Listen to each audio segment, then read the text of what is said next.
Thrissur വാടാനപ്പള്ളിയിലെ flex board വിവാദത്തിൽ പ്രവർത്തകനെ തള്ളി CPM. തെറ്റായ നടപടിയാണ് പാർട്ടി പ്രവർത്തകന്റെ ഭാഗത്തുനിന്നുണ്ടായതെന്ന് CPM തൃശൂർ ജില്ലാ secretary KV Abdul Khader.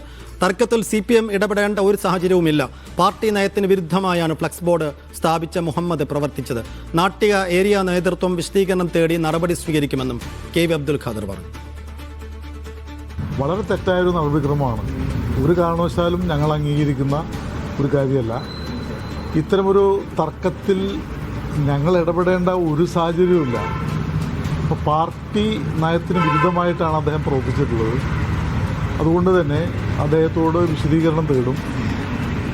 Nattika area committee തുടർ നടപടികൾ സ്വീകരിക്കും. ഇക്കാര്യം അവരോട് ചർച്ച ചെയ്യണം എന്ന് നിർദ്ദേശിച്ചിട്ടുണ്ട്.